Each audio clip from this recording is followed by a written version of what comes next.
Hi everyone, Delhi bytes में आप सभी का स्वागत है। फाइनली रीट का ऑफिशियल नोटिस आ गया है। यह एग्जाम होगा 18 अप्रैल से शुरू। 18 अप्रैल को आप इसका एप्लीकेशन फॉर्म भर सकते हैं और इसका एग्जाम कब होगा, क्या इसका सिलेबस है, इन सब के लिए हम देखेंगे ऑफिशियल नोटिस। ओके, तो ये है रीट का ऑफिशियल नोटिस जो आप देख पा रहे हैं। 12 अप्रैल को यानी आज ही ये अनाउंस किया है। इसका ऑफिशियल नोटिस आपको Telegram group teacher education resource में मिल जाएगा और आप ये ऑफिशियल वेबसाइट पर जाकर भी डाउनलोड कर सकते हैं। तो इसका जो एग्जाम का एप्लीकेशन फॉर्म है वो 18 अप्रैल से आउट किया जाएगा, जो चलेगा 18 मई तक। यानी ये पूरा महीना आपके पास एप्लीकेशन फॉर्म भरने के लिए है, आप आराम से फॉर्म भर सकते हैं।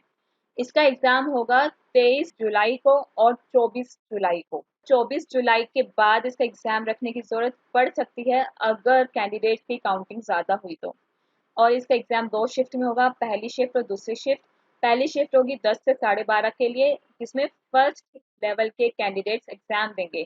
और दूसरा शिफ्ट होगा 3 से 5:30 बजे के लिए, जिसमें सेकेंड लेवल वाले कैंडिडेट्स एग्जाम देंगे। और सभी कैंडिडेट को एग्जाम शुरू होने से 2 घंटा पहले रिपोर्टिंग करनी है अपने एग्जामिनेशन सेंटर पर। इसी के साथ अब हम देख लेते हैं कि इसका एग्जाम फॉर्म कहाँ भरा जाएगा। इसका एग्जाम फॉर्म ऑनलाइन भरा जाएगा, जिसका ऑफिशियल वेबसाइट है। यहाँ पर जाकर आप ऑफिशियल पोर्टल पर आप इसका एग्जाम फॉर्म भर सकते हैं। 18 तारीख से एग्जाम फॉर्म शुरू हो जाएगा। और इसके लिए एक चीज़ हो रहा है, जो कैंडिडेट 2021 में एग्जाम दिए थे लेवल 2 का, वो अब की बारी इसकी फ़ी पेमेंट नहीं करेंगे, लेकिन वो आवेदन ज़रूर करेंगे।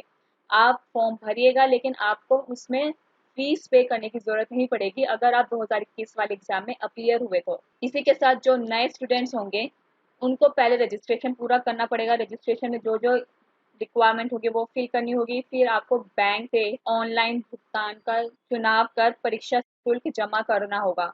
जब वो उसका वेरिफिकेशन हो जाएगा तभी आप आगे फॉर्म भर पाएंगे। अब बात आती है कि हमारे को कितनी फीस देनी पड़ेगी इसके लिए, क्योंकि यहाँ पे दो तरीके के कैंडिडेट्स हैं। एक नए कैंडिडेट्स और एक जिन्होंने 2021 में आवेदन फॉर्म भरा था वो वाले। अगर आप पहले वाले लेवल के लिए फॉर्म भरना चाहते हैं तो आपकी फीस रहेगी 550 रुपये। लेकिन अगर आप द्वितीय लेवल के लिए फॉर्म भरना चाहते हैं तो, और आपने 2021 में भी फॉर्म भरा था, तो आपके लिए कोई शुल्क नहीं लगेगा। लेकिन अगर आप नया फॉर्म भरना चाहते हैं लेवल 2 के लिए तो आपको 550 रुपये की फीस भरनी होगी। अगर आप दोनों स्तर के लिए, चाहे आप नए कैंडिडेट्स हों और आप द्वितीय लेवल के लिए भी नए कैंडिडेट्स हों, तो आपको फीस भरनी होगी 750 रुपये। अगर आप दोबारा फॉर्म भरना चाह रहे हैं लेकिन आपने 2021 का फॉर्म भर दिया था और आप दोनों लेवल का फॉर्म भरना चाह रहे हैं, तो आपकी फीस होगी कुल 200 रुपये। इस तरीके से फॉर्म का फीस सबमिशन रहेगा। अब हम देख लेते हैं कि जो 2021 के लेवल 2 के कैंडिडेट्स हैं उनको क्या करना होगा। उन्हें सबसे पहले ये देखना होगा कि क्या उन्होंने आवेदन किया था 2021 में। अगर उन्होंने किया था तो उन्हें वो सारी डिटेल्स अपनी रजिस्ट्रेशन फॉर्म में भरनी होगी, ताकि ये पता चल जाए कि आप पुराने आवेदक हैं और आपको दोबारा से फीस भरने की ज़रूरत नहीं पड़ेगी। अब हम देख लेते हैं कि पहले लेवल के लिए आपको क्या क्वालिफिकेशन की ज़रूरत है। पहले लेवल के लिए आपको 5 तरह की क्वालिफिकेशन की डिमांड की गई है। इन पाँचों में से कोई भी एक क्वालिफिकेशन आपके पास है तो आप रीट का एग्जाम भर सकते हैं, जिसमें सबसे पहले आपके पास 12th पास आउट होने चाहिए, जिसमें आपके 50% मार्क्स हो, और आप डिप्लोमा इन एलिमेंट्री एजुकेशन के पास हो या फिर उसके फाइनल ईयर में अपीयरिंग हो। दूसरा तरीका क्वालिफिकेशन उन्होंने कहा है, आपको सीनियर सेकेंडरी यानी 12th क्लास आपने 45% से पास की होनी चाहिए, और साथ के साथ आपने 2 ईयर का डिप्लोमा इन एलिमेंट्री एजुकेशन या फिर एनसीटी के अकॉर्डिंग जो भी कोई आपने ऐसा कोर्स किया हुआ है वो आपके पास पास होना चाहिए। तीसरी तरह की डिमांड इन्होंने की है वो है, आपने या तो 50% से 12th लेवल पास किया होना चाहिए, और साथ ही साथ आप या तो 4 ईयर एलिमेंट्री एजुकेशन का जो कोर्स चल रहा है उसमें पास हो या उसके फाइनल ईयर में अपियरिंग हो। या फिर इसके अलावा सीनियर सेकेंडरी आपने 50% से पास की होनी चाहिए, और diploma in education special education उसमें आप तो या पास हो या अपियरिंग हो उसके फाइनल ईयर में। या फिर ये सब भी ना हो तो आपके पास ग्रेजुएशन होनी चाहिए, और जो 2 year diploma in elementary education है वो आपके पास होना चाहिए, तभी आप नीट का एग्जाम लेवल 1 के लिए भर सकते हैं। इसके बाद है 6 to 8 के लिए, यानी जब आप द्वितीय स्तर के लिए अप्लाई करना चाहते हैं तो उसके लिए क्या इन्होंने न्यूनतम शैक्षणिक योग्यता की मांग की है। सबसे पहले इन्होंने कहा है कि आपके पास ग्रेजुएशन होना चाहिए और 2 year diploma in elementary education होना चाहिए पास, या फिर उसके फाइनल ईयर में आपको अपियरिंग होना चाहिए। या फिर इसके अलावा आप क्या कर सकते हैं, 50% आपके पास या तो ग्रेजुएशन में या पोस्ट ग्रेजुएशन में हो, और साथ ही साथ आपने बीएड पास किया हो या उसके फाइनल ईयर में आप अपियरिंग हो, या फिर ग्रेजुएशन आपने कम से कम 45% मार्क्स से पास की हो और 1 ईयर का बीएड पास हो आपके पास, या फिर कोई भी नाम जो एनसीटीई के द्वारा यूज किया जाता है उस कोर्स को आपने पास किया हो। इसके अलावा आपने ट्वेल्थ में 50% मार्क्स के साथ, कम से कम 50% मार्क्स के साथ ट्वेल्थ पास की हो, और 4 year bachelor in elementary education वाला कोर्स में आप या तो पास हो या अपियरिंग हो। इसके अलावा या तो आपने सीनियर सेकेंडरी 50% के साथ पास की हो और आप बीए, बीएससी एड या फिर बीएड का ये जो कोर्स है उसमें या तो आप पास हो या फिर अपियरिंग हो इसके फाइनल ईयर में। अगर ये सब भी नहीं है तो आप ग्रेजुएशन में या फिर पोस्ट ग्रेजुएशन में कम से कम 50% मार्क्स ला के पास हुए हो और साथ में आपने बीएड स्पेशल एजुकेशन कर रखी हो या फिर उसके फाइनल ईयर में अपियरिंग हो, तब आप रीट के एग्जाम के लिए लेवल 2 के लिए अप्लाई कर सकते हैं। अब हम इसका देख लेते हैं सिलेबस। रीट के लिए जो इन्होंने कंटेंट और स्ट्रक्चर बनाया है वो किस तरीके से है। प्रथम स्तर के लिए इन्हें लेवल 1 के लिए इन्होंने 150 नंबर का पेपर बनाने का प्लान किया है जो 2.5 घंटे चलेगा, जिसमें इन्होंने 5 खंड रखे हैं। पहला खंड है बाल विकास एवं शिक्षण विधियां, जिसमें 30 क्वेश्चन होंगे 30 नंबर के। खंड 2 है जिसमें भाषाएं हैं, इन भाषाओं में से कोई एक भाषा आपके पास होनी चाहिए जब आप खंड 2 भरेंगे, और भाषा का जो आधार रहेगा वो रहेगा मीडियम ऑफ इंस्ट्रक्शन, जिसमें 30 क्वेश्चन होंगे 30 नंबर के। खंड 3 भी है आपका भाषा से आधारित है, लेकिन इसमें आप वो भाषा नहीं चुन सकते जो आप खंड 2 में चुन चुके हैं। यदि मान लीजिए खंड 2 में आपने हिंदी चूज कर ली है तो आप यहाँ पे हिंदी के अलावा बाकी कोई भी भाषा चूज कर सकते हैं।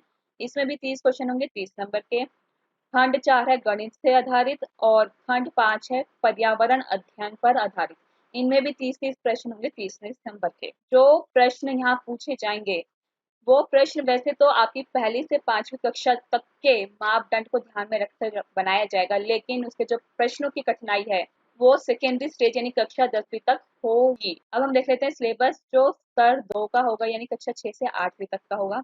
बिल्कुल सेम है जैसे प्रथम स्तर का है वैसे ही द्वितीय स्तर का है। इसमें भी खंड 1 जो है बाल विकास से आधारित है। खंड 2 में भी भाषाएं हैं, खंड 3 में भाषाएं हैं। यहाँ पे आप वो भाषा नहीं चूज कर सकते जो आप खंड 2 में कर चुके हैं। खंड 4 है आपके पेडागोजी पे आधारित। इसमें आपके पास 3 ऑप्शन होंगे, इन तीनों में से आपको कोई एक चूज करना है। यदि आप गणित एवं विज्ञान के शिक्षक हैं तो आप गणित एवं विज्ञान का विषय यहाँ पे चुनेंगे जिसमें 60 प्रश्न होंगे। यदि आप सामाजिक अध्ययन के शिक्षक हैं तो आप सामाजिक अध्ययन वाला ऑप्शन चूज करेंगे। यदि आप सामाजिक विज्ञान और गणित एवं विज्ञान के अलावा किसी और विषय के शिक्षक हैं तो आप या तो गणित और विज्ञान चुनेंगे या फिर सामाजिक विज्ञान चुनेंगे। मान लीजिए आप अंग्रेजी के शिक्षक हैं तो आप या तो सामान्य विज्ञान चुनेंगे खंड 4 में या फिर गणित और विज्ञान चुनेंगे।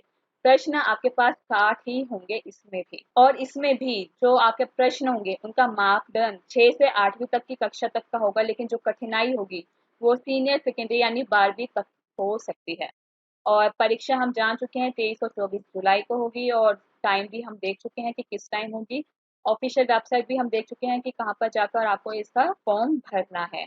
अब हम देख लेते हैं पासिंग मार्क्स। पासिंग मार्क्स कितने चाहिए, हर स्तर के लिए अलग अलग है। यदि आप सामान्य और अनारक्षित वर्ग से बिलोंग करते हैं तो आपको 60% कम से कम लाना जरूरी है रीट में पास होने के लिए। यदि आप अनुसूचित जनजाति के हैं तो आपको 55% चाहिए नॉन टीएसपी के लिए और 36% चाहिए टीएसपी के लिए। यदि आप SC ST ओबीसी से बिलोंग करते हैं तो आपको 55% चाहिए, चाहे आप नॉन टीएसपी के हैं या टीएसपी के हैं। भूतपूर्व कोई सैनिक है तो उसे 50% चाहिए और दिव्यांग को चाहिए 40%, और अगर कोई शहरी या जनजाति व्यक्ति है उसे चाहिए 36%।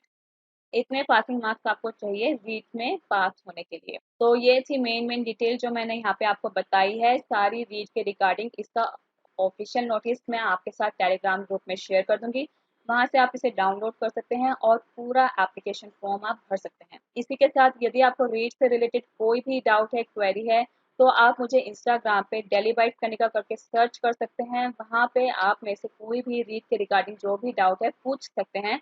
और टीचर एजुकेशन रिसोर्स का टेलीग्राम का ग्रुप भी ज्वाइन करना ना भूलें सारी टीचर एजुकेशन से रिलेटेड अपडेट्स पाने के लिए। Thank you and have a nice day, stay blessed, stay tuned. Comment करना ना भूलें, सब्सक्राइब करना ना भूलें। Thank you.